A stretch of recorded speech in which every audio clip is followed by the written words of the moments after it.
Oke, sampai di sini tadi ada yang ingin ditanyakan. Oke, apa namanya? Saran saya Anda turunkan ulang persamaannya ini.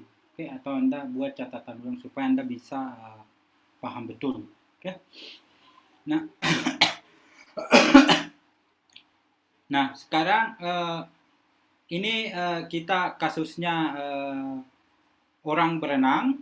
Nah, misal orang ini kita gantikan dengan eh, misal orang ini adalah cahaya. Oke, ini adalah cahaya. Oke, jadi ini adalah cahaya. Oke, jadi dia bergerak dengan kecepatan cahaya. Jadi pada abad ke-19, kalau dia cahaya, kalau dia bergerak ke kanan dengan ke kiri, itu waktu yang dibutuhkan akan berbeda dengan ketika dia bergerak ke atas dan ke bawah. Oke, itu apa namanya? Kalau misalnya kita gantikan dengan cahaya. Jadi Anda bayangkan perenang ini adalah sekarang cahaya. Sehingga menurut transformasi Galileo, nah, transformasi Galileo, maka kecepatan cahaya relatif terhadap O itu adalah C tambah U. Oke, yang diam di pinggir kolam renang itu. Oke, jadi C ditambah dengan U. Nah, relatif dan terhadap O aksen yang bergerak dengan kecepatan U, kecepatannya adalah C. Oke, berarti apa? Menurut transformasi Galileo,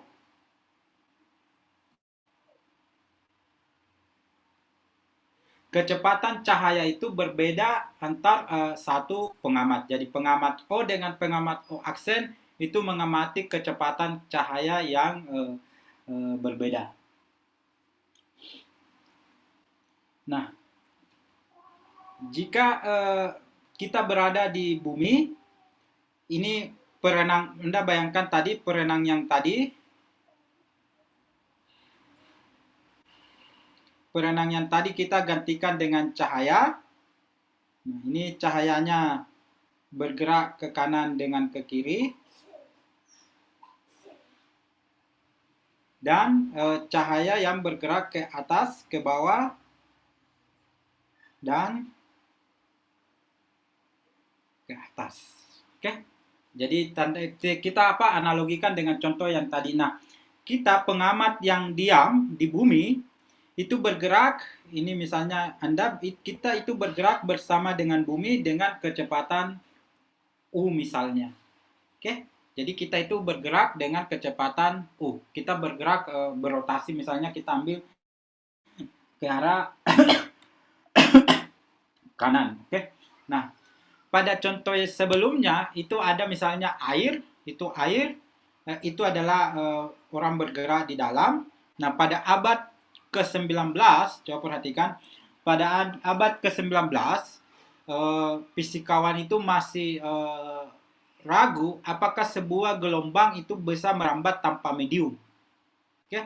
Anda misalnya punya tali, kemudian di ujungnya Anda getarkan seperti ini, maka tali itu akan gelombangnya itu akan merambat melalui tali.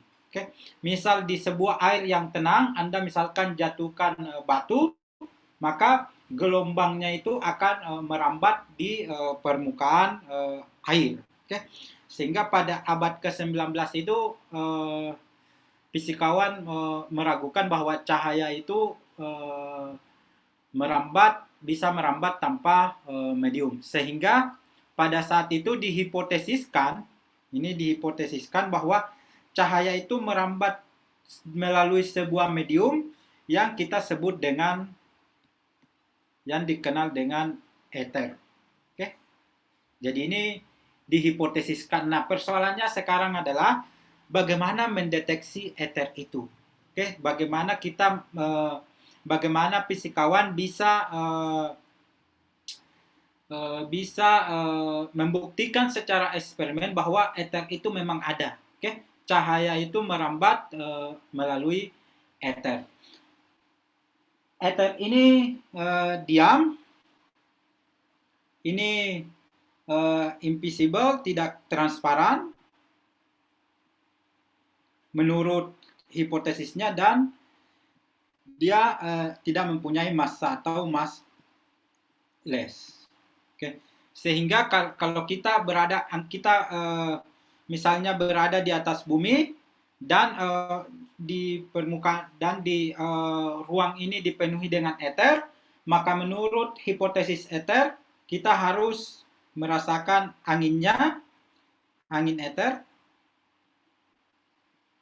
itu sebesar 30 km per jam per detik. Jadi kita itu bergerak dengan kecepatan 30 km per sekon. Jadi Anda kalau bergerak di dalam udara, misalnya naik motor, Anda akan merasakan angin. Itu karena udara itu diam. Jadi kalau misalnya ether itu diam, kita akan merasakan angin ether sebesar 30 km per sekon. Jadi seakan-akan bumi itu berenang di dalam ether. Jadi seakan-akan kita itu berenang di dalam ether. Jadi Anda bayangkan kelereng yang tenggelam di dalam sebuah fluida. Seperti itulah bayangan bumi itu bergerak dalam ether. Oke. Tetapi pertanyaannya sekarang, ether ini eksis atau tidak? Oke. Ini menjadi pertanyaan besar para fisikawan pada zaman itu. Nah, kemudian untuk membuktikan adanya ether itu eksperimen, banyak eksperimen, dan salah satunya itu adalah eksperimen yang diberikan oleh Michelson-Morley. Okay.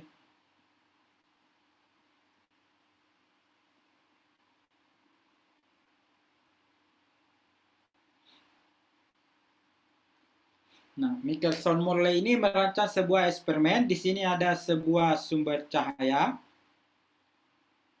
Nah, sumber cahaya ini diarahkan pada sebuah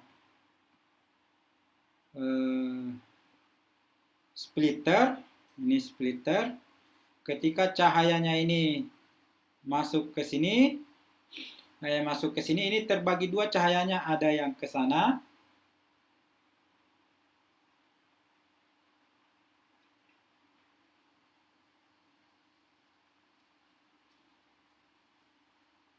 Ada yang ke sana, kemudian di sini dipantulkan oleh cermin.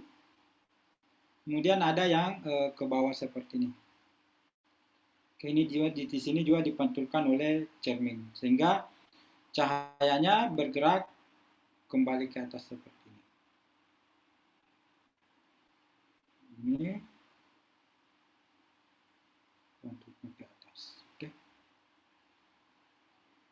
Nah, di sini dipasang sensor. Oke. Ini pengamat di sini. Oke. Jadi cahayanya dibagi dua. Jadi pada saat dia masuk di sini, cahayanya ada yang ke sana dan ke sini, kemudian ada yang ke bawah dan ke atas. Jadi Anda bayangkan ada tadi yang berenang, ada yang bergerak ke kanan dengan ke kiri, kemudian ada yang bergerak ke atas dan ke bawah. Oke. Jadi ini saya gambar ulang. Yang bergerak ke sana.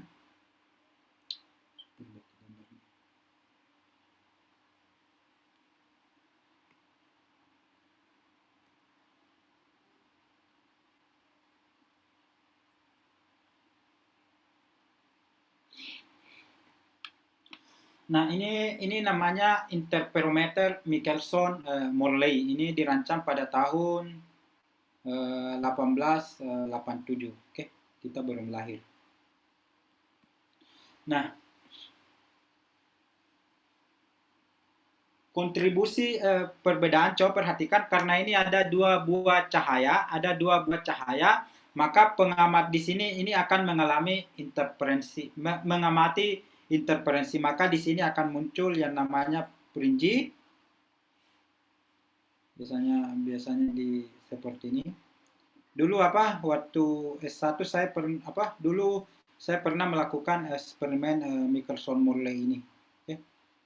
Ini kita amati seperti ini.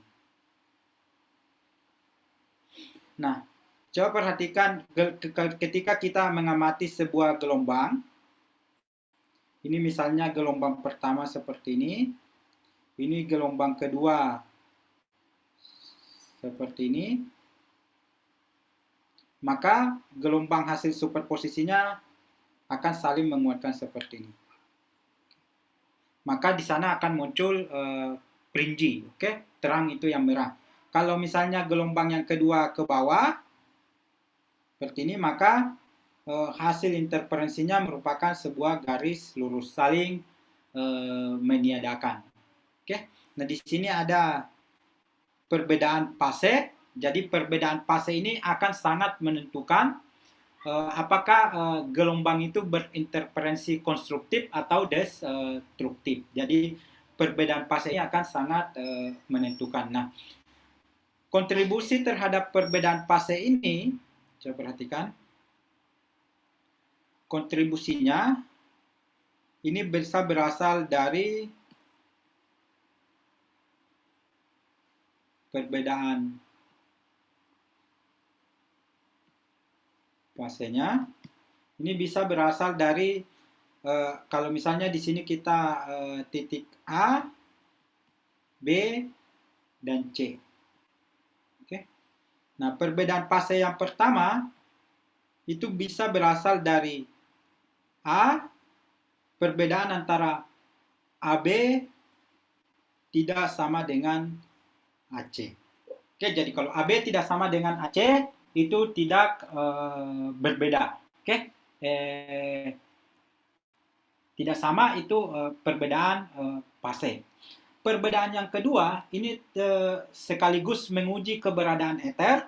Coba perhatikan kalau memang ether itu ada, itu perbedaan antara ke atas, perbedaan waktunya antara ke atas dan ke bawah,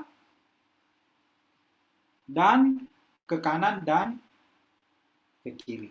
Oke, tadi kita sudah lihat, kalau misalnya kasus perenang itu ketika dia bergerak ke atas dengan ke bawah dan ke kanan dengan ke kiri itu waktunya berbeda.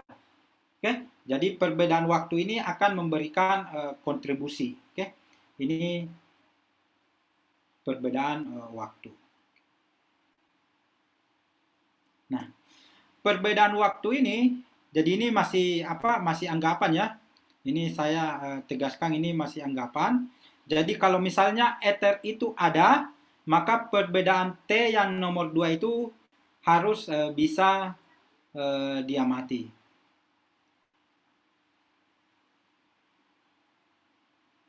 Nah, untuk mengamatinya ini, coba perhatikan, untuk mengamati perbedaan T, maka alatnya itu bisa kita rotasi 90 derajat. Oke, jadi karena kalau misalnya T, ini kita rotasi 90 derajat.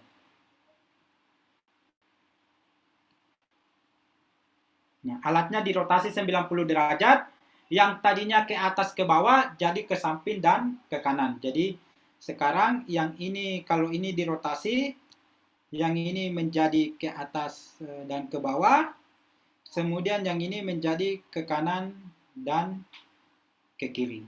Nah, kalau ether itu ada, perbedaan harus ada. Oke, harus ada perbedaan. Tetapi hasil eksperimen menunjukkan bahwa ketika alatnya ini dirotasi, ini tidak ada perbedaan. Oke, tidak ada pergeseran perinji atau pola interferensinya. Atau dengan kata lain tidak ada perbedaan. Artinya apa? Artinya apa? Tidak ada perbedaan. Jadi walaupun seakan-akan eksperimen ini gagal mendeteksi ether, berarti ini membuktikan bahwa ether itu memang tidak ada, tidak eksis. Walaupun pada sebelumnya banyak ilmuwan yang menghipotesiskan bahwa ether ini adalah medium perambatan cahaya. Kemudian coba perhatikan karena bumi itu ini misalnya matahari bumi di sini bergerak ke atas. Nah, sekarang kalau di sini bumi ini bergerak ke bawah. Oke. Nah, ini kalau gerak revolusi, posisi bumi di sini. Berarti kalau dia di sini, bumi itu bergerak ke sana mengarungi ether. Kalau dia di sini bergerak ke sini mengarungi ether. Perbedaan waktu antara ini dengan ini itu adalah 6 bulan. Ini perbedaan waktunya adalah 6 bulan. Nah, sehingga karena pada saat itu ini gagal mendeteksi ketika dia dirotasi 90 derajat, eksperimen ini diulang lagi 6 bulan kemudian. Oke, karena tidak ada perbedaan, ini diulang lagi 6 bulan kemudian. Kenapa alasannya dia mau mengulang? Karena satu bumi bergerak ke sana seperti ini, satu bergerak ke sini. Oke, jadi perbedaan kerangka acuan. Mungkin Michelson dan Morley beranggapan mungkin kontribusinya akan ada ketika dia diulang 6 bulan kemudian. Ternyata ini hasilnya juga tetap sama. Oke, tetap sama sehingga pada saat itu Michelson-Morley ilmuwan ini tidak berhasil mengamati ether dan hipotesis ether ini tidak bisa diamati secara eksperimen. Nah, untuk menjelaskan hasil eksperimen Michelson-Morley ini, coba yang perhatikan Michelson-Morley itu melakukan eksperimen ini di tahun 1887. Einstein pada saat itu baru berusia 2 tahun.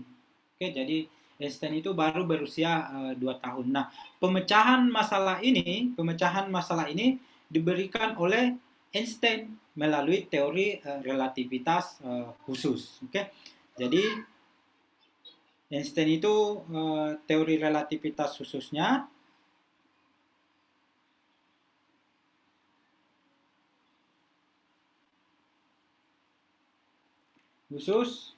ini diberikan oleh Einstein 1905. Oke. Tadi coba perhatikan eksperimennya tadi 1887. Kalau ini kita kurangkan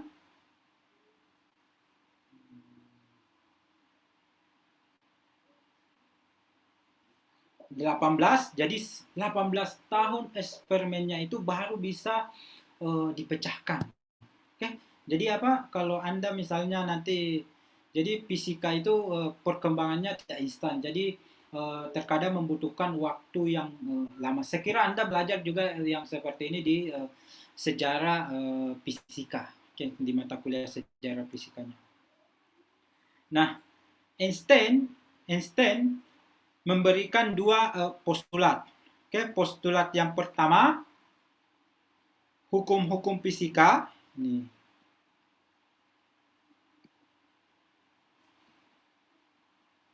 Hukum-hukum fisika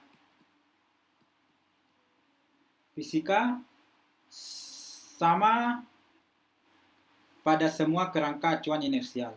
Oke. Ini kita cuma bahas 5 menit lagi baru kita berakhir.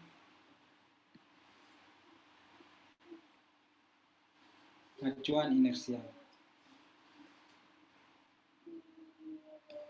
Kemudian yang kedua, ini postulatnya yang berhasil memecahkan eksperimen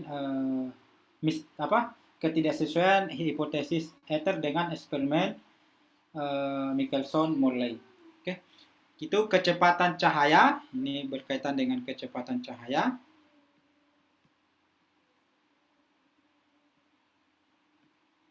Cahaya sama untuk semua dalam ruang hampa. Dalam ruang hampa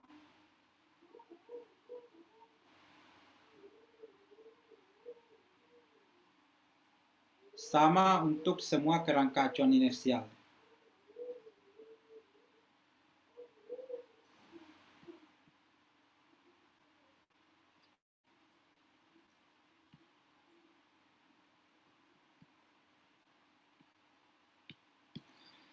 Nah, postulat yang pertama ini menjelaskan bahwa hukum-hukum fisika itu bersifat absolut atau bersifat universal.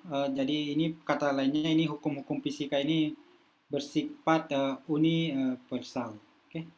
Dalam semua kerangka acuan. Nah, postulat yang kedua ini langsung bisa menjelaskan kenapa tidak ada perbedaan waktu pada saat tadi bergerak ke atas dengan ke bawah dan bergerak ke samping dengan ke kiri. Karena semua ini mengamati kecepatan c, di sini juga kecepatannya c, di sini kecepatannya c, di sini kecepatannya c. Oke, sorry ini terhenti.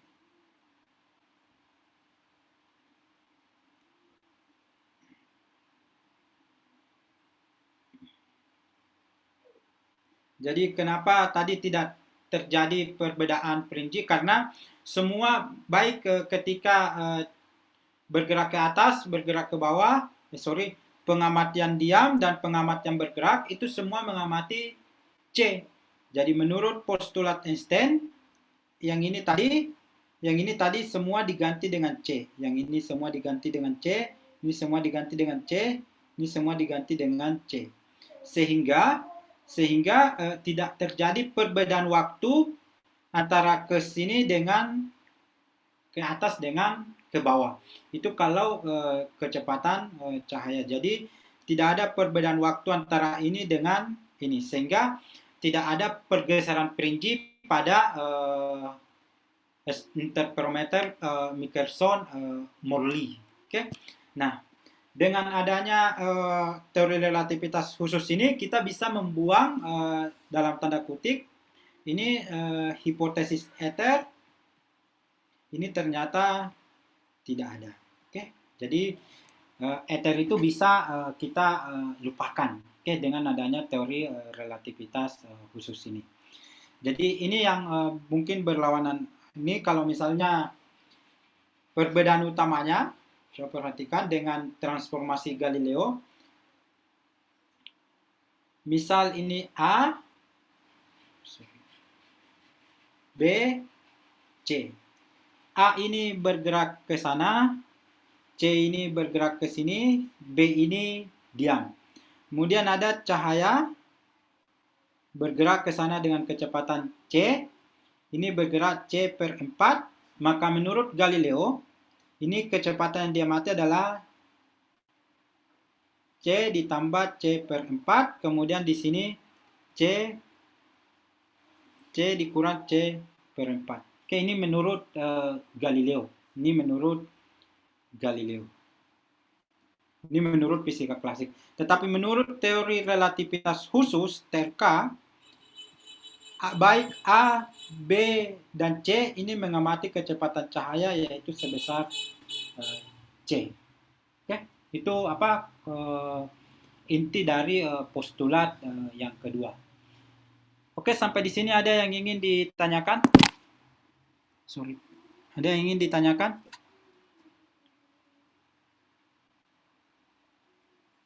Oke, baik, kesempatan pertemuan selanjutnya kita akan bahas konsekuensi dari teori relativitas khusus ini. Oke. Jadi mungkin ini Anda baru pertama kali berkenalan detail dengan teori relativitas khusus. Tetapi saran saya ya Anda harus fokus ya. Anda belajar ilmunya Einstein. Anda belajar ilmunya Einstein. Jadi kalau saya membutuhkan konsentrasi yang penuh. Oke, mudah-mudahan 1-2 bulan ke depan kita bisa kuliah tatap muka di kampus, karena sekarang juga beberapa kementerian juga sudah mulai melonggarkan. Oke. Karena kalau kuliah tatap muka seperti ini konsentrasinya terkadang buyar begitu. Oke, ada pertanyaan? Kalau tidak ada pertanyaan, saya sarankan Anda baca kembali, cari di internet. Nanti saya juga kasih bahan bacaan tentang teori relativitas khusus ini. Karena kalau Anda tidak mengulangi materi ini, saya yakin dan percaya Anda tidak bisa paham dengan sepenuhnya. Oke, kalau tidak ada pertanyaan, saya akhiri kuliah kita hari ini. Nanti tugasnya saya posting paling lambat hari ini di Google Classroom-nya.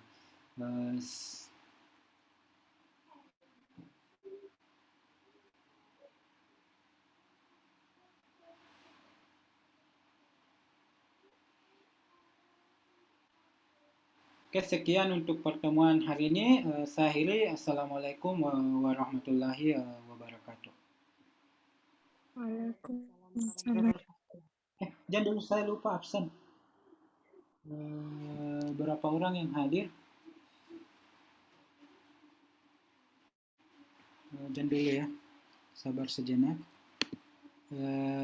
Iis, ada Iis? Ada. Nilu. Ya, Pak. Nilu ada? Nggak ada ya? Ikut PMM ya, Pak? Jihan. Jihan. Tadi Jihan ada ya? Jihan tadi ada. Carolina. Febrika Baharun. Asmawati. Nggak ada.